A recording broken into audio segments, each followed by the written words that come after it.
Hello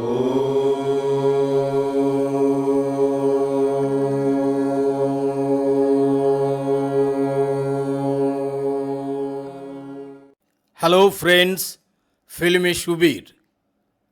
আজ আমাদের দলগত ভ্রমণ কামারপুকুর এবং জয়রামবাটি।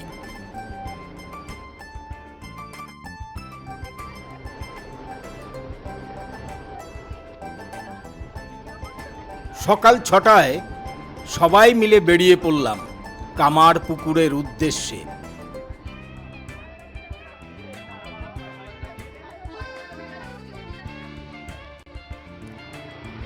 এই জায়গাটার নাম হচ্ছে চাঁপাডাঙ্গা। ডানকুনি থেকে বাঁদিকে গেলেই সোজা আরামবাগের রাস্তায় পড়বে এই চাঁপাডাঙ্গা। এখানেই আমাদের চা পানের বিরতি। আরও ঘন্টা দেড়েকের রাস্তা আমাদের পেরোতে হবে, কারণ মিশন কর্তৃপক্ষ বলে দিয়েছেন সকাল 10:30টার মধ্যেই যেন আমরা মিশনে প্রবেশ করি। আমরা পৌঁছে গেলাম শ্রী রামকৃষ্ণ মঠে। এটাই মূল প্রবেশদ্বার।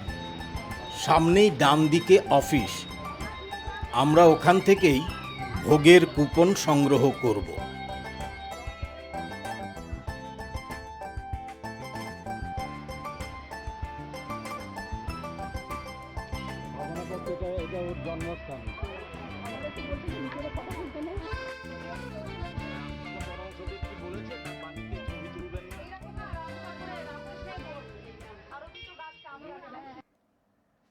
এই সেই আম্রবৃক্ষ যা ঠাকুর নিজ হাতে রোপণ করেছিলেন। ভক্তবৃন্দের কাছে অত্যন্ত পবিত্র এই আম্রবৃক্ষটি।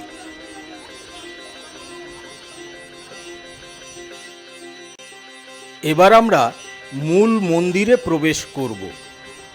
পেছনেই রামকৃষ্ণ দেবের বসত ভিটে।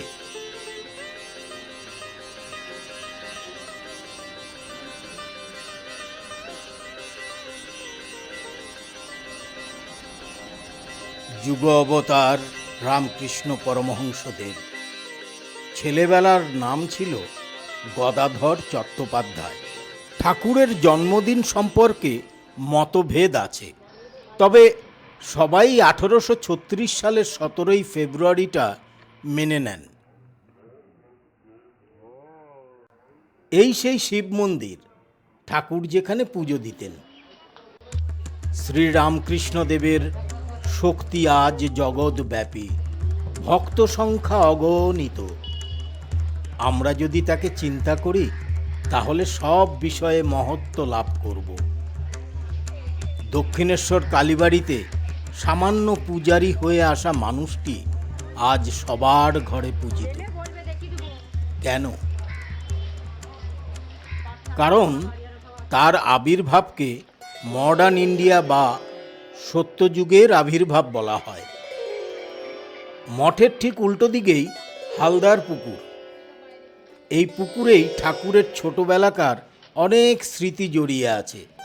তাই এই পুকুরটিও ভক্তবৃন্দের কাছে অত্যন্ত পবিত্র স্থান।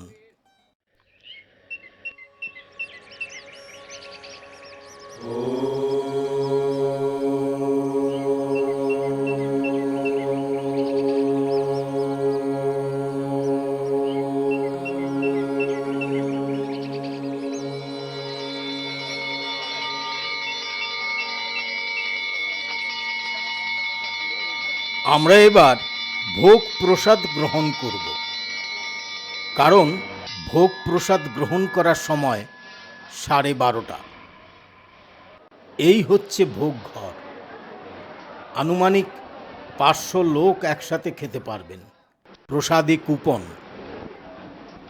আজকের মেনুতে আছে ভাত, 2 রকম নিরামিষ তরকারি, ডাল, চাটনি এবং পায়েস।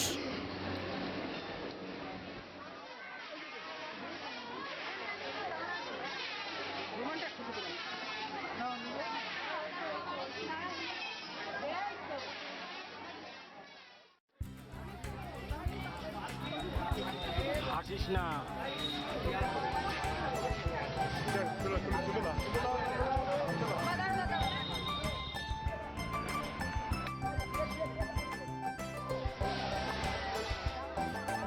খাওয়া শেষে আমরা সবাই জড়ো হলাম এই টোটো করে কাছাকাছি কিছু দ্রষ্টব্য স্থান দেখব বলে।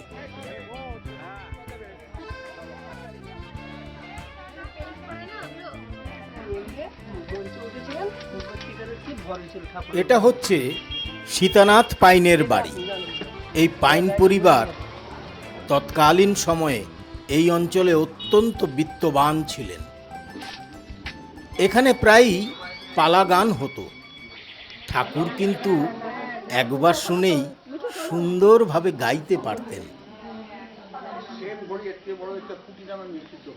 একবার ঠাকুর নিজে শিবের ভূমিকায় অবতীর্ণ হয়েছিলেন এবং অভিনয় করতে করতে প্রথম তার ভাব সমাধি এখানেই হয়।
এটা হচ্ছে ছোট্ট গদাধরের পাঠশালা। বাবা ক্ষুদিরাম চট্টোপাধ্যায় ছোট্ট গদাধরকে লেখাপড়া শেখানোর জন্য এই পাঠশালায় ভর্তি করিয়ে দিয়েছিলেন। কিন্তু গদাধরের লেখাপড়ায় মন টেকেনি। শুভঙ্করী ধাঁধা লাগতো, মানে অঙ্ক একদমই পছন্দ করতেন না। তাই পাঠশালার পড়াশোনা ছেড়ে দিয়ে তিনি রঘুবীরের বিগ্রহের সেবায় মেতে ওঠেন। আর পাঠশালার পাশেই আছে একটা দুর্গা মন্দির।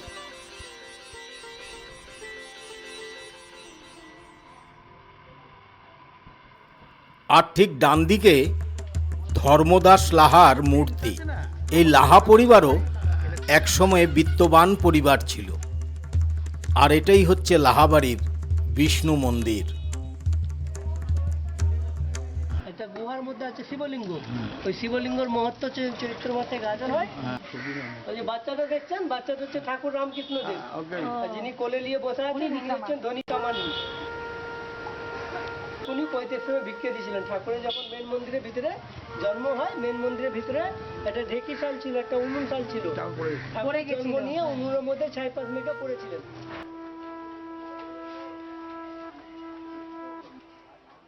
দয়াল সত্য পীর বাবার মন্দির।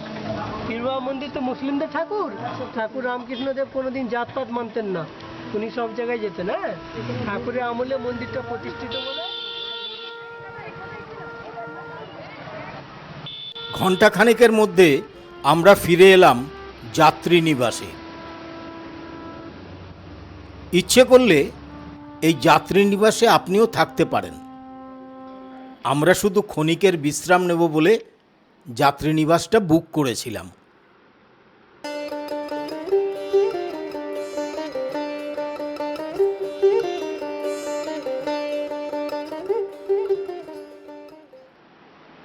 ডরমেটারি, পুরুষ মহিলাদের আলাদা ব্যবস্থা আছে এবং পর্যাপ্ত পরিমাণে বাথরুমও আছে। এবার আমরা যাব জয়রামবাটিতে। এখান থেকে ঠিক 6 কিলোমিটার দূরে সারদা মায়ের বসত ভিটে। আজ সেই ভিটেতে মায়ের মন্দির স্থাপিত হয়েছে।